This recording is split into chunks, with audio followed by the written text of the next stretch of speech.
you're watching Just the News. I'm Amita Balachandra. Let's get straight to it. We have a lot of updates on Omicron cases in the country. Union Health Minister Mansukh Mandavia has today said that India has reported 161 cases of Omicron in the country. Now, he told the Rajya Sabha, and I quote, "As of now, India has 161 Omicron cases. We are monitoring the situation daily with experts. With our experience during the first and second waves to ensure that we don't face problems if variant spreads, we have arranged a buffer stock of important medicines," end quote. In the meantime, India has reported 6,563 new COVID cases and 132 deaths in the last 24 hours. Now, Delhi government has decided to conduct genome tests for all samples testing positive for COVID. Now, as of now, only samples for international travelers were being sent for genome sequencing. Delhi has reported 6 more Omicron cases, taking the total tally to 28. Now, Chief Minister Kejriwal said, and I quote, "About 99% of people are vaccinated with first dose and 70% with second dose. We have all facilities and arrangements to start the booster dose drive in the city. If centre gives permission, this government will start the drive and give booster shots to all the health workers first and later to the others," end quote. So basically, he was pushing for booster shots and requested the central government to give permission. Now, Delhi Chief Minister Arvind Kejriwal has also said that there is no shortage of oxygen in the national capital and that the government is prepared to face the Omicron COVID variant. He said this after a meeting to discuss a new variant, and I quote, "No need to panic in view of the Omicron threat. We have adequate arrangements at hospitals if there is any spread of new COVID variants. There is no oxygen threat this time. Experts say Omicron is a mild variant of COVID. The number of hospitalizations and deaths are fairly low because of Omicron," end quote. Meanwhile, the director of All India Institute of Medical Sciences, Dr. Randeep Guleria, on Sunday said that India must prepare itself for any sort of eventuality. Now, speaking to ANI, he said, and I quote, "We should prepare and hope that things are not as bad as in the United Kingdom. We need more data on Omicron. Whenever there is a surge in cases in other parts of the world, we need to monitor it closely and be prepared for any sort of eventuality. It is better to stay prepared than to get caught off guard," end quote.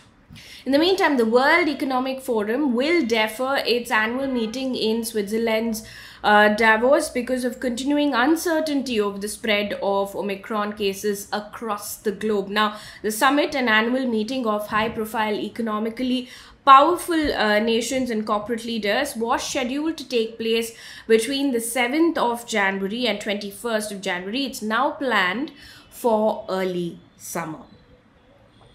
Moving away from COVID updates to what's happening in the Parliament. Now, the Election Laws Amendment Bill 2021 to link voter identity and Aadhaar cards was passed in the Lok Sabha today amid din. Now, the bill was passed through a voice vote with several opposition members standing in the well of the House and they were sloganeering. So there was opposition. The opposition MPs claimed that the bill would violate the fundamental rights of citizens.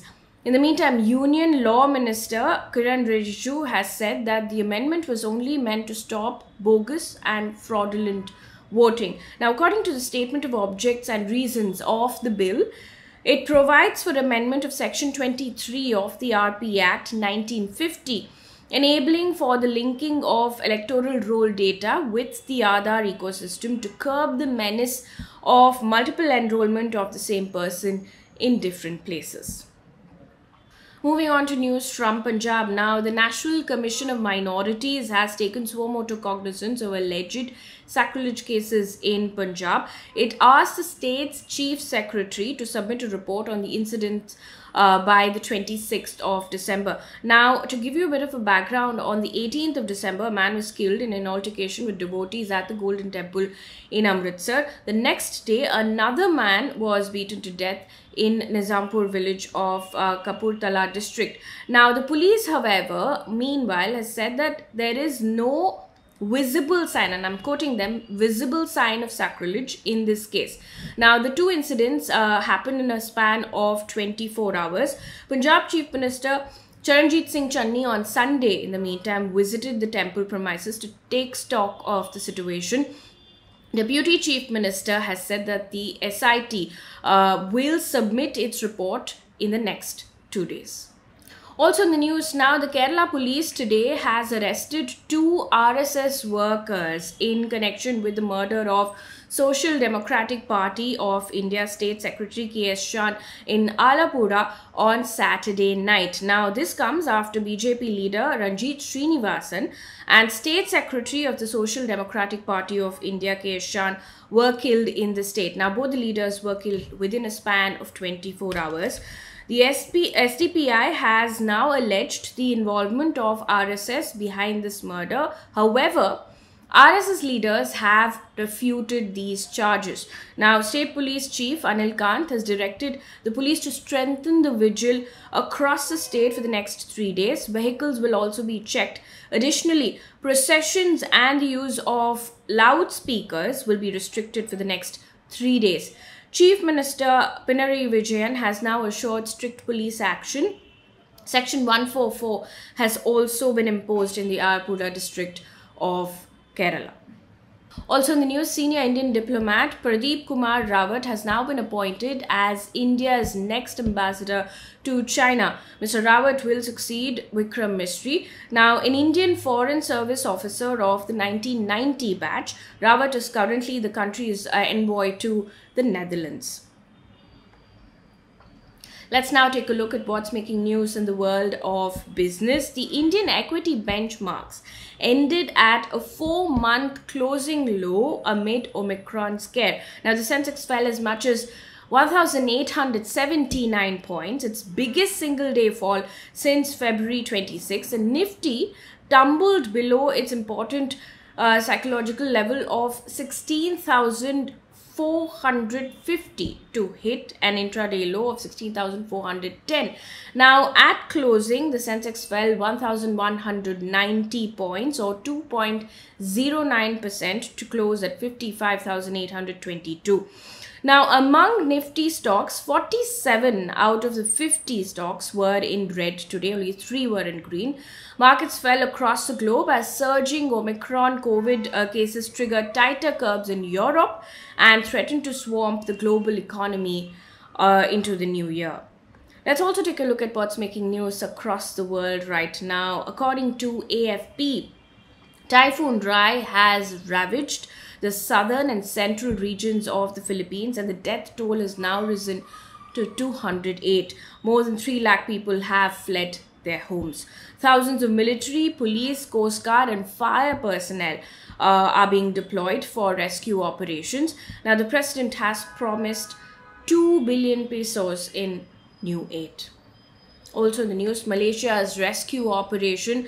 Authorities on Sunday have rescued over 21,000 people displaced by flooding from torrential rain in 7 states. Now, this is said to be one of the worst floods in Malaysia. Over 66,000 police, army and fire department personnel have also been deployed.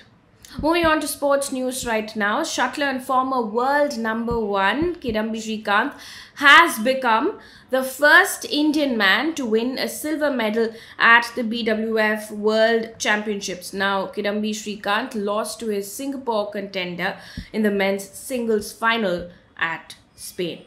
And one piece of good news before we wrap up this bulletin, Andaman and Nicobar Islands has vaccinated 100% of its adult population with both the doses of COVID vaccines. Now, this is according to PTI, which has said that 2.87 lakh people have received both the doses of COVID vaccines in Andaman and Nicobar. That brings us to the end of this bulletin. Thank you so much for watching.